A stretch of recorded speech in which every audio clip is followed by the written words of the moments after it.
नमस्कार, गुलमोहर किचनमध्ये आपलं सर्वांचं स्वागत आहे. तर आता आषाढ महिना चालू झालेला आहे म्हटल्यावर तळणं मळणं येतच. त्याच्यामुळे आज तर मस्त अशा गोड गुळाच्या कापण्या बनवणार आहे. सुरुवात तर गोडापासूनच करणार आहे. तर मस्त अशा खमंग खुसखुशीत अशा कापण्या तयार होतात आणि खूप छान लागतात. शिवाय खूप पौष्टिकही असतात.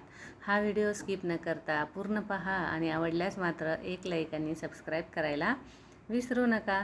तर इथे आपल्याला वाटीचं कुठल्याही एका प्रमाण घ्यायचं आहे. कुठल्याही एका वाटीने एक वाटी गूळ सुरुवातीला आपल्याला घ्यायचा आहे आणि त्याच वाटीने अर्धी वाटी आपल्याला गुळामध्ये पाणी घालून घ्यायचं आहे आणि व्यवस्थित असं हे गुळवणी तयार करून घ्यायचं आहे आणि गूळ विरघळेपर्यंत हे हलवत राहायचं आहे आणि गॅस नंतर बंद करायचं आहे. गुळाचं पाणी करून घ्यायचं आहे. गुळवणी थंड होईपर्यंत आपल्याला इथे कणिक घ्यायचं आहे. कणिक इथे 2.5 वाट्या चाळून घ्यायचं आहे. कणिक म्हणजेच मी इथे गव्हाचं पीठ वापरलेलं आहे 2.5 वाट्या. तर त्यासाठी इथे 4 चमचे आपलं डाळीचं पीठ घ्यायचं आहे, बेसन पीठ घ्यायचं आहे आणि हे व्यवस्थित असं आता मिक्स करून घ्यायचं आहे. हाताने व्यवस्थित असं मिक्स करून झाल्यानंतर त्यामध्ये 1 चमचा बडीशेप ही न भाजता कुटून घेतलेली बडीशेप घेतलेली आहे आणि त्यामध्ये 1 चमचा सुंठ पावडर आपल्याला इथे वापरायची आहे. सुंठेशिवाय या कापण्या अजिबात चांगल्या लागत नाही. त्याच्यामुळे सुंठ ही बडीशेप विसरली तरी चालेल, पण सुंठ विसरायची नाही आणि चवीनुसार इथे मीठ वापरायचं आहे.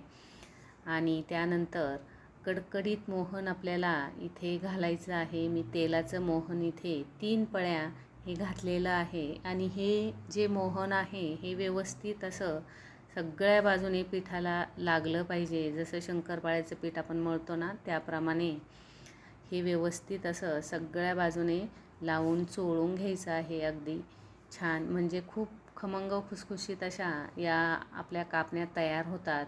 हे पहा, इथे व्यवस्थित असं हे मिक्स करून झालेलं आहे आणि त्यामध्ये आता थंड झालेलं गुळवणी हे गाळून घ्यायचं आहे. म्हणजे खडा कचरा वगैरे जर असेल तर ते वरती राहील, दाताखाली येत नाही मग. आणि व्यवस्थित असं हे पीठ त्यामध्ये चमच्याच्या साहाय्याने किंवा हाताने मळून घेतलं तरी पण चालू शकतं. आता गुळवणी अगदी मी थोडं केलेलं आहे. काय होतं, कधी खूप पाणी टाकल्यामुळे खूप पातळ गुळवणी होतं आणि मग पिठाचा आपल्याला अंदाज पण येत नाही आणि सगळं मग चुकतं. त्याच्यामुळे मग मी काय केलं की थोडंच गुळवणी तयार केलं आणि घट्ट गोळा आपल्याला जेवढा मळता येईल तेवढा त्या गुळवणीमध्ये मळून घ्यायचं आहे. आणि जर आपल्याला खूप घट्ट गोळा वाटला तर काय करायचं, वरून थोडंसं पाणी आपल्याला घ्यायचं आहे, लागेल तेवढं. जास्त पातळ पीठ हे करायचं नाही, कारण कापण्यांचं पीठ हे थोडंसं घट्ट असतं. पुरीला ज्याप्रमाणे आपण कणिक भिजवतो त्याप्रमाणेच हे पीठ आपल्याला मळून घ्यायचं आहे. आता इथे मी थोडंसं पाणी वरून घातलेलं आहे, साधंच पाणी घ्यायचं आहे आणि व्यवस्थित असा हा कापण्यांचा गोळा म्हणजेच कणिक व्यवस्थित असं भिजवून घ्यायचं आहे. हे पहा, मस्त असं पीठ हे मळून घ्यायचं आहे. अगदी मऊ करायचं आहे. जेवढं तुम्हाला म्हणजे मळता येईल तेवढं तुम्ही व्यवस्थित असं मळून घ्यायचं आहे. आता तुम्ही इथे पाहू शकता, हे पीठ व्यवस्थित मी पाणी घालून हळूहळू असं मळून घेत आहे की जेणेकरून आपल्याला कापण्यासुद्धा आपल्या म्हणजे खूप जर घट्ट मळलं तर मग खूप कडक होतात आणि खूप पातळ केलं तर मग कापण्यांचा शेप बिघडतो. आता इथे तुम्ही पाहू शकता, एकदम मस्त असं हे पुऱ्यासारखं मी पीठ मळून घेतलेलं आहे आणि त्यावर आता आपल्याला 10 ते 15 मिनिट झाकण ठेवून द्यायचं आहे. थोडंसं मुरलं की मग छान अशा कापण्या तयार होतात.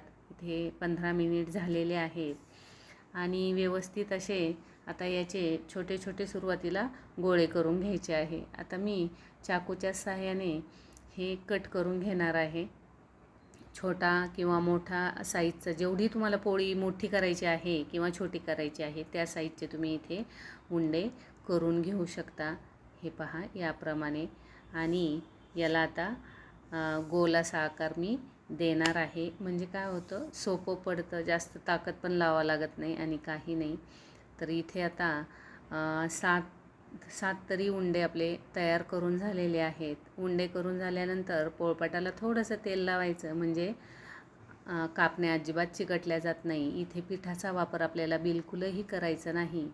आणि आता व्यवस्थित असं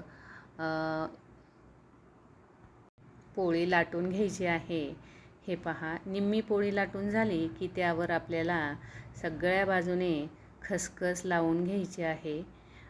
एकदम पूर्ण पोळी लाटल्यानंतर खसखस कधीच लावायची नाही. अर्धी पोळी झाली किंवा उंड्यालासुद्धा तुम्ही लावली सुरुवातीला तरी पण चालू शकतं. अगदी कडेने अशी व्यवस्थित ही लावून घ्यायची आहे आणि थोडंसं लाटणाचं प्रेस करून फिरवायचं आहे. त्यानंतर परत उलटी बाजू करायची आहे आणि परत खालच्या बाजूने सुद्धा आपल्याला खसखस व्यवस्थित अशी लावून घ्यायची आहे सर्व बाजूने आणि परत लाटण्याच्या साहाय्याने ही पोळी मोठी करून घ्यायची आहे.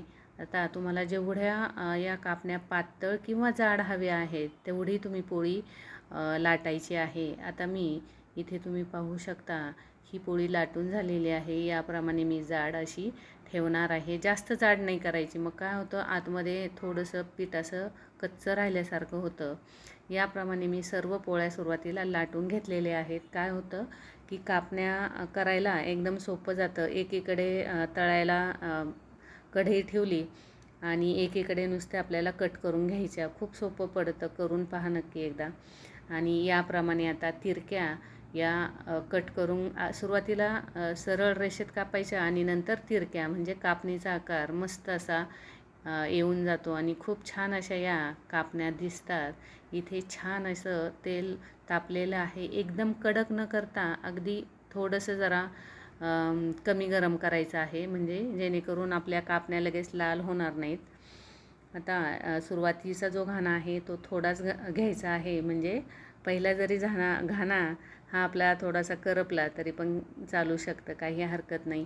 तर इथे या मंद आचेवर मी कापण्या तळून घेतलेल्या आहेत. तुम्ही पाहू शकता किती सुरेख रंग आलेला आहे. तर याचप्रमाणे सर्व कापण्या आपल्याला तयार करून घ्यायच्या आहेत. कापण्या करून तुम्ही एखाद्या वाटीत ठेवून त्या डायरेक्ट तुम्ही तेलामध्ये हळूच टाकल्या तरी पण चालू शकतं. मस्त अशा कापण्या इथे तयार झालेल्या आहेत. हा व्हिडिओ तुम्हाला जर आवडला असेल तर लाईक, शेअर, कमेंट आणि सबस्क्राईब करायला मात्र विसरू नका. आणि आषाढामध्ये कापण्यांपासून सुरुवात करा.